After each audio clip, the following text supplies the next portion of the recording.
Naquele tempo, um leproso chegou perto de Jesus e de joelhos pediu: Se queres, tens o poder de curar-me. Jesus, cheio de compaixão, estendeu a mão, tocou nele e disse: Eu quero, fica curado.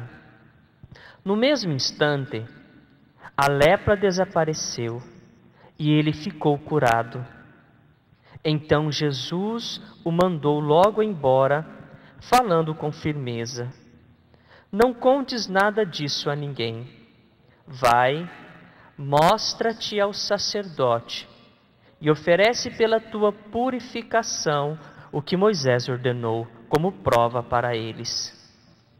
Ele foi e começou a contar e a divulgar muito fato.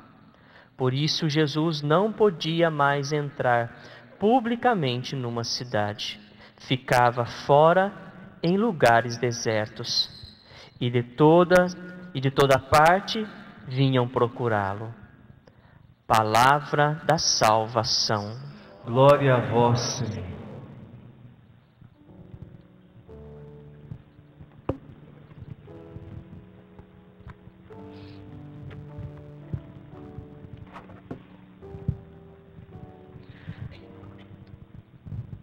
Desde o último domingo, nós entramos num tempo litúrgico novo.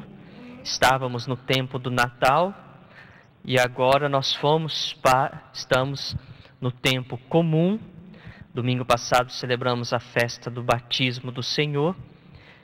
E este tempo, o tempo comum, o tempo da vida cotidiana, o tempo em que entramos um pouco mais na intimidade, porque, como nós muito bem sabemos, é a convivência que nos dá a capacidade de conhecer em profundidade um ao outro. Então este tempo comum é o tempo em que nós nos aprofundamos na vida, na pessoa e na ação de Jesus Cristo. E eu poderia até dizer que o Evangelho de ontem é justamente um pouquinho do resumo da vida, da atividade de Jesus Cristo.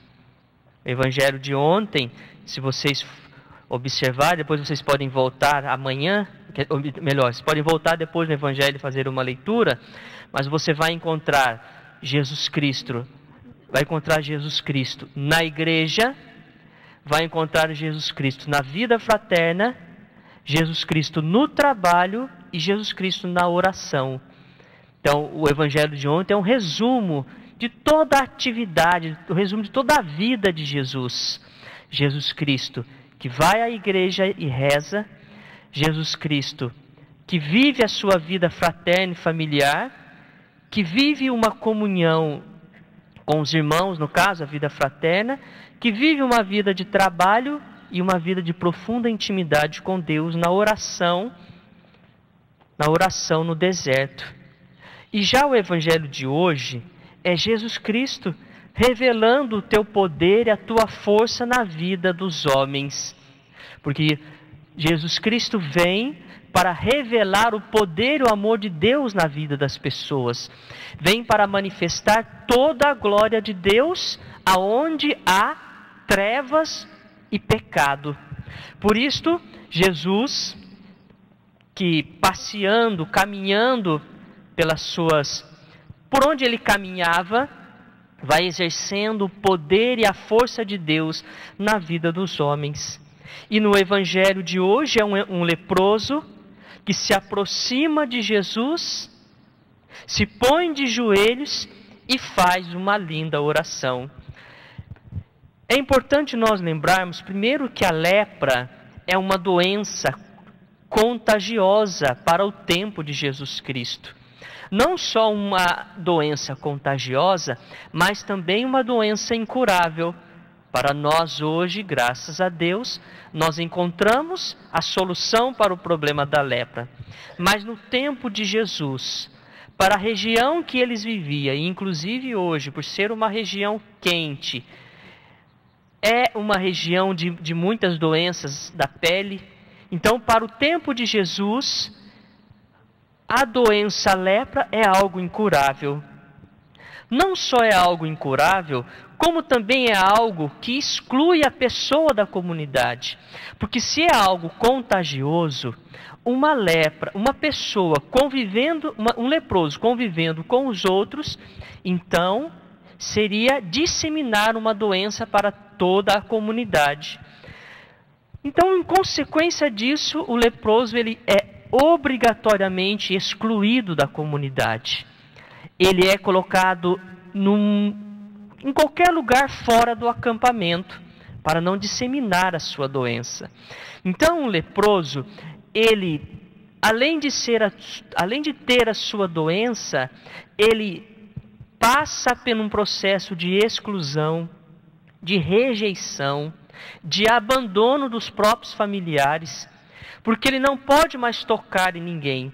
O máximo que ele pode tocar é num outro leproso, por isso eles estão lá do lado de fora.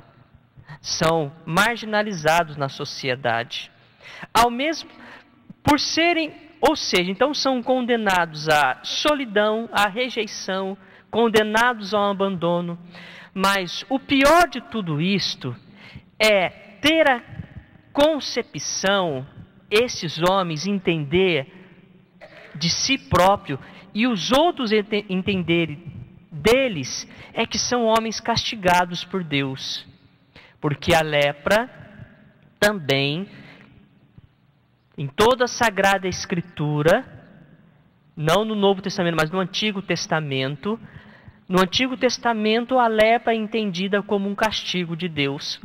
Por isso nós encontramos em várias passagens da Sagrada Escritura, o autor sagrado dizendo que Deus vai castigar o seu povo com a lepra. Muitas e muitas vezes, quando o povo se revolta com Deus, como nós vemos na primeira leitura, falando justamente lembrando passagens do Antigo Testamento, do povo que se irrita com Deus, do povo que é infiel a Deus, do povo que decide uma vida de pecado, decide uma vida de idolatria, decide uma vida de rejeição a Deus que o acolheu, que o amou, que o chamou do deserto. Todas as vezes que o povo entra nessa situação, os profetas muitas vezes anunciavam o castigo de Deus por meio da lepra. E se nós também podemos lembrar que a Miriam e a Arão era um sumo sacerdote e Miriam, irmã de Moisés. Quando os dois criticavam Moisés por causa de algumas atitudes de Moisés, Deus castiga Miriam por meio da lepra. Então, na cabeça de um leproso, ele é o quê? Castigado por Deus. Alguém pecador, tão pecador, tão pecador, tão pecador, que ele é castigado por Deus. E se por acaso ele não pecou, então ele está pagando pelos pecados dos seus antepassados. Então ele é um homem desgraçado, um homem totalmente sem a graça de Deus. Um homem, no caso aqui o leproso, abandonado pelos teus próprios familiares e abandonado pelo próprio Deus. Não há esperança para uma pessoa dessa. Não há nenhuma possibilidade de restauração e ao mesmo tempo de santificação para uma pessoa dessa. Porque se a lepra é uma impureza incurável, significa também que ele está totalmente rompido com Deus. Não existe relacionamento entre um leproso e Deus, porque ele é um homem impuro. E se ele é um homem impuro, ele não pode ter nenhum contato com ninguém e também com nada, porque o contato dele com alguma coisa também torna aquela coisa impura. Mas este homem se aproxima de Jesus Cristo, contrariando as prescrições da época, porque ele não podia aproximar-se de ninguém. Ele aproxima-se de Jesus Cristo, coloca-se de joelho numa posição de súplica, numa posição de humilhação de si mesmo, numa posição de alguém que tem uma extrema confiança por aquele homem, se aproxima de Jesus e faz uma profunda oração. Se queres, tens o poder de curar-me.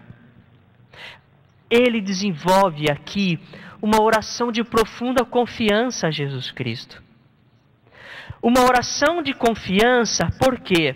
Primeiro porque ele acredita no poder de Deus. Ele sabe que Jesus Cristo ali é a única solução para o seu problema. Ele sabe que Jesus é o único meio de reverter a situação dele. Por isso, ao aproximar-se de Cristo, ele diz: se queres, tenho poder. Este se queres, tenho poder, está dizendo: eu sei que o Senhor pode. Eu sei que o Senhor é um verdadeiro Senhor que realiza maravilhas na vida das pessoas, que realiza curas, que realiza milagres, que realiza tantos bens na vida da pessoa, porque é algo certamente que ele já tinha ouvido falar de Jesus Cristo, ou até mesmo já estava seguindo Jesus Cristo, observando Jesus Cristo por onde ele estava passando e tentando se aproximar de Jesus há muito tempo. Mas ao mesmo tempo que ele apresenta uma oração de confiança e ao mesmo tempo revela a Jesus Cristo a sua necessidade, ele não é alguém que desenvolve uma oração que obriga a Deus a realizar na sua vida aquilo que ele está pedindo. Porque ao mesmo tempo que ele apresenta a sua necessidade, ele também respeita a liberdade de Deus. Se queres, eu sei que você pode, mas se for da tua vontade, o Senhor pode realizar na minha vida. Se for do teu querer, o Senhor pode realizar na minha vida. Se for do teu agrado, o Senhor pode realizar na minha vida. Por isso é uma oração em que ele apresenta a necessidade, mas respeita a liberdade.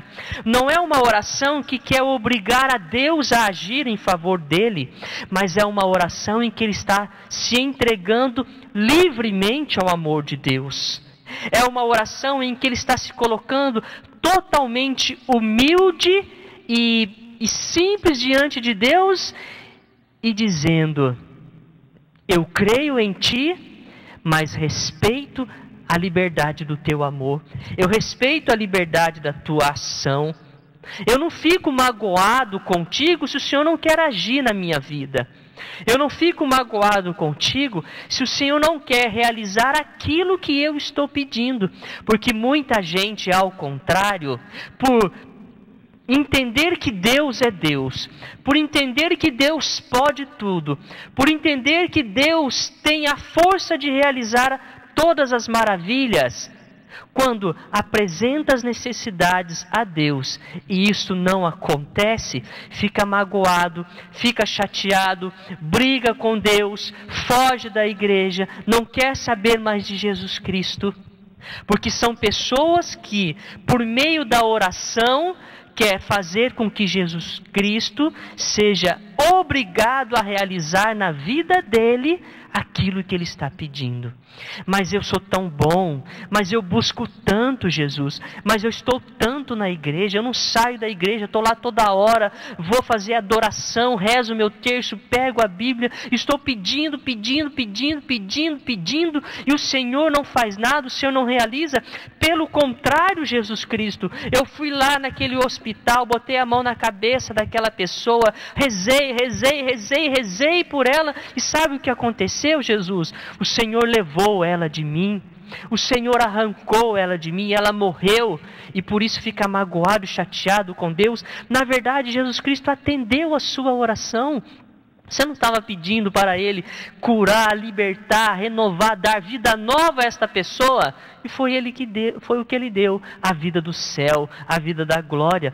Muitas vezes a nossa oração não realiza aquilo que nós necessitamos, mas realiza aquilo que é fundamental na nossa vida. Ou melhor, não realiza aquilo que nós estamos pedindo, mas realiza aquilo que nós necessitamos e é fundamental na nossa vida. Por isso, muitas vezes, nós precisamos compreender que as nossas orações têm valor, não por aquilo que nós estamos pedindo, mas muitas vezes por aquilo que Deus está fazendo em nós, porque ao olhar para nós, Ele vê os nossos corações em profundidade e sabe que tem algumas coisas na nossa vida que muitas vezes é mais essencial. Por isso que uma oração de verdade é uma oração em que se coloca diante de Deus, livre, totalmente aberto à graça do amor de Deus, e não alguém que quer obrigá-lo a realizar aquilo que está pedindo. Por isso Jesus Cristo, quando olha para este homem, se enche de compaixão. Se enche de compaixão pela sua humildade, se enche de compaixão pela sua manifestação de amor, pela sua manifestação de liberdade diante de Deus. A própria palavra de Deus diz que que Deus resiste aos soberbos, mas manifesta toda a tua bondade, todo o teu amor aos humildes. Jesus Cristo, ao olhar para este coração humilde, encheu-se de compaixão por ele, estendeu as mãos e tocou nele. Um leproso, como eu já disse a vocês, não podia tocar em ninguém. Porque se o leproso toca em alguém, ele transfere a sua impureza para a vida do outro. Um leproso espalha a sua impureza. Um leproso dissemina aquilo que é o seu mal. Mas Jesus Cristo é o santificador. Jesus Cristo é o purificador.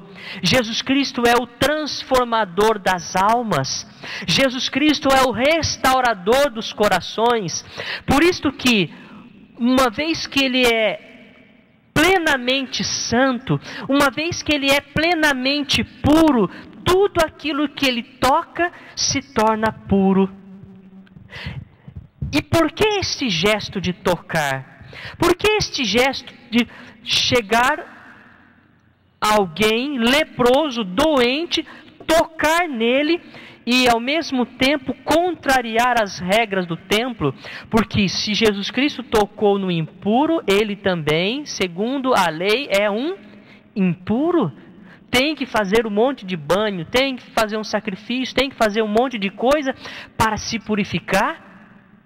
Mas Jesus Cristo, como Ele é o purificador, Ele toca na vida desta pessoa.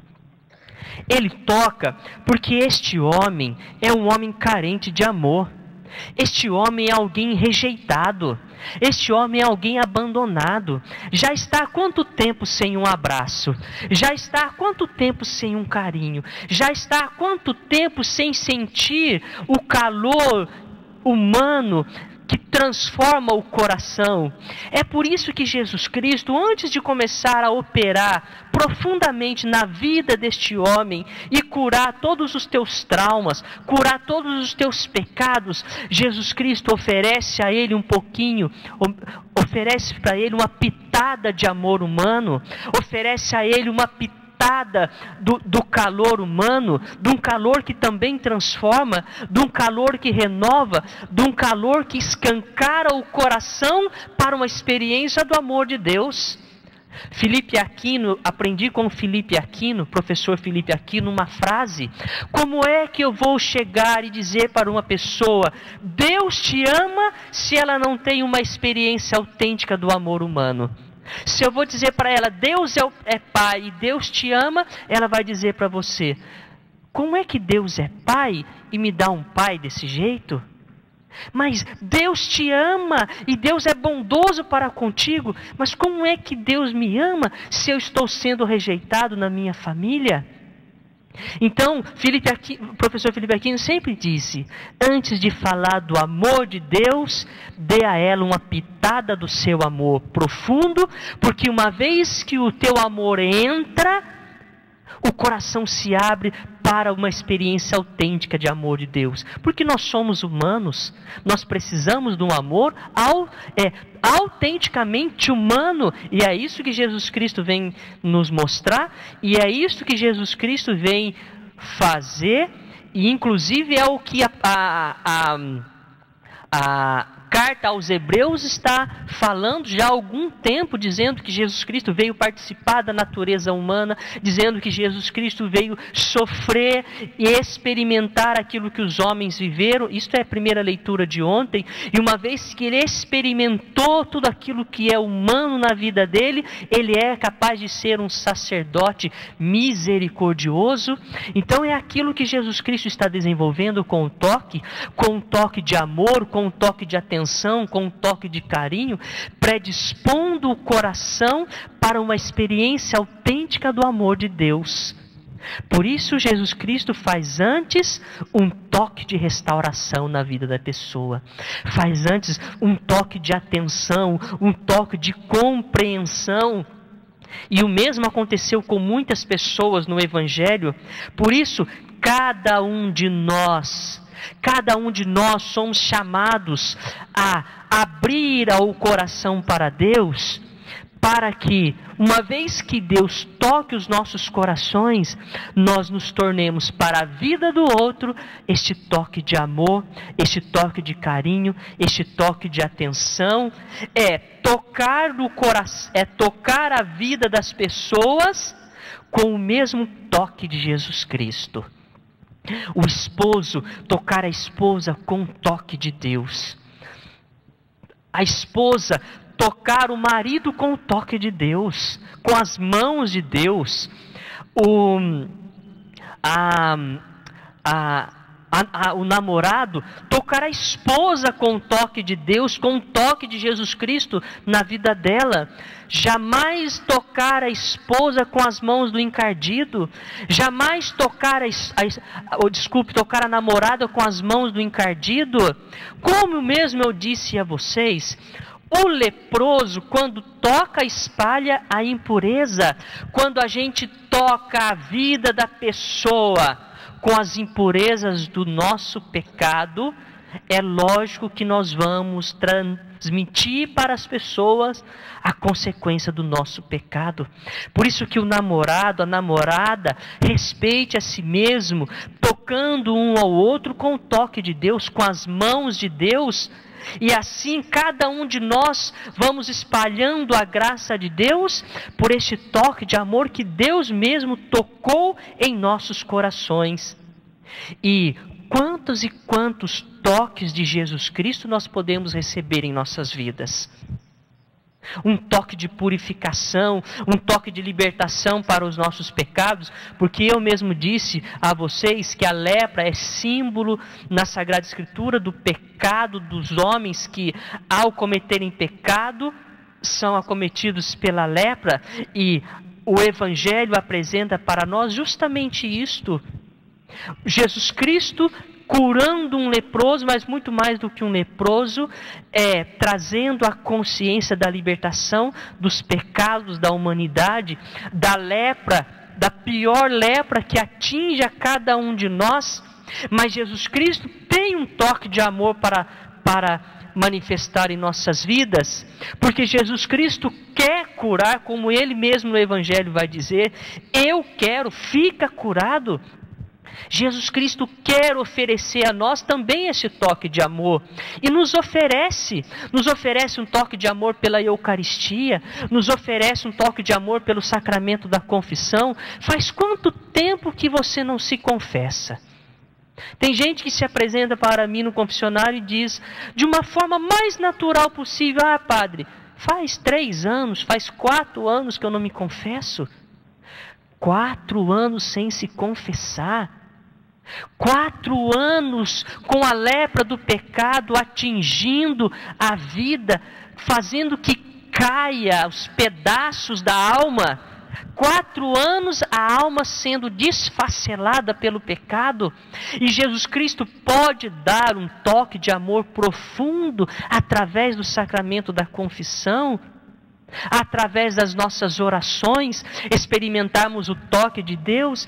Eu não sinto Deus na minha vida, mas muitas vezes não busca na oração, não busca na palavra, que é um toque de Deus profundo para nós, porque a palavra de Deus é o próprio Verbo encarnado, como descreve São João evangelista, lá no começo do seu evangelho: e o Verbo se fez carne e habitou entre nós, e a palavra de Deus se fez carne e habitou entre nós. Então, a convivência com a palavra, a leitura da palavra, a experiência da palavra, nada mais é do que uma experiência deste toque amoroso de Jesus Cristo na nossa vida, que transforma os nossos corações.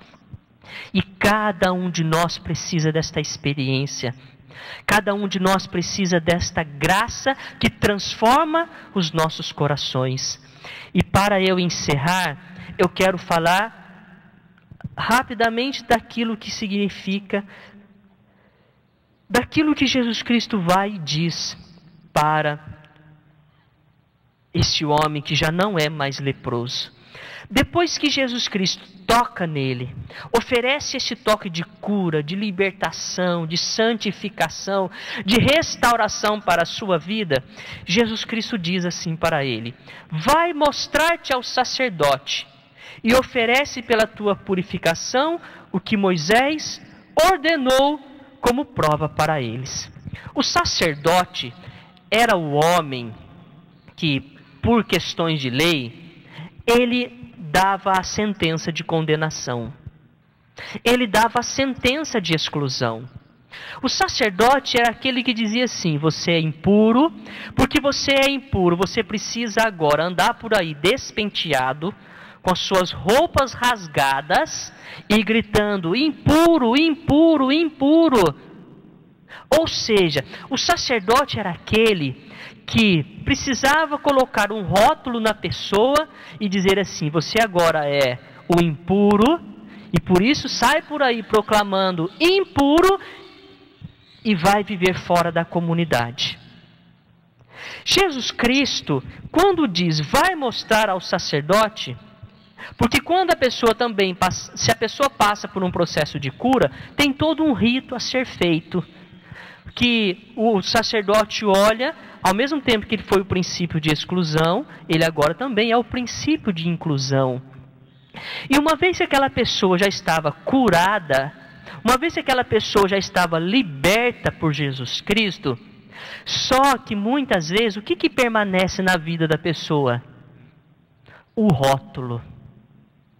Muitos e muitos pecadores são como podemos dizer, pecadores públicos. Todo mundo sabe, todo mundo conhece, todo mundo vê, e todo mundo sabe: aquele fulano de tal faz isso, aquele fulano de tal faz isso, aquele fulano de tal faz isto. Não é assim que acontece? Infelizmente. Sabe por quê? É porque muitas vezes os nossos olhos ainda não viu o processo de libertação e santificação que aquela pessoa viveu. E por causa disso nós estamos olhando ainda ela com os olhos do passado. Mas ela já foi curada, ela já foi liberta, ela já foi restaurada. Esta questão vai mostrar-te ao sacerdote e oferece pela tua purificação. Sabe o que significa isto? Significa o seguinte: torna visível na sua vida aquilo que Deus fez invisível no seu coração. Deus realizou a cura na sua vida, Deus realizou o perdão dos seus pecados, Deus transformou. Agora, viva isso, testemunhando esta graça às pessoas. Viva testemunhando a graça que Deus fez na sua vida, e vai mostrar para as pessoas que você já não é mais aquele, e que Deus operou uma graça de conversão, uma graça de santificação, uma graça de transformação, uma graça de restauração na sua vida. Muitas pessoas ficam chateadas, mas agora as pessoas ficam rejeitando porque eu fui assim e eu já não sou mais isso, mas as pessoas ainda estão me rejeitando. Cabe você agora, pelos gestos, pela nova vida que você tem, pelo seu novo jeito de ser, pelo seu processo de conversão, pelo seu processo de transformação, revelar ao mundo que você é uma nova criatura. Revelar que você já não é mais aquele homem pecador de sempre. Porque Deus realizou na sua vida a graça de uma profunda conversão. Você e eu já fomos tocados por Deus. Basta agora nós revelarmos ao mundo a graça que Deus está fazendo cada vez mais em nossas vidas. Então, que a liturgia de hoje dê a nós, primeiro, uma oração confiante e que saiba cada vez mais confiar na liberdade e na ação de Deus. Segundo, busquemos cada vez mais o toque de Deus, porque o toque de Deus purifica os nossos corações, o toque de Deus transforma as nossas vidas e perdoa os nossos pecados.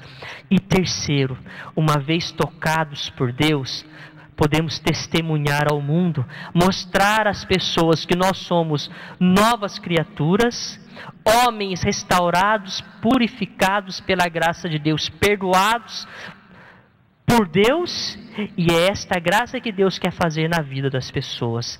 Então, que nós nos coloquemos totalmente nesta liturgia, com o coração aberto, lembrando que daqui a pouco, por meio da Eucaristia, nós vamos receber um dos toques mais profundos de Jesus Cristo em nossa vida. Louvado seja nosso Senhor Jesus Cristo.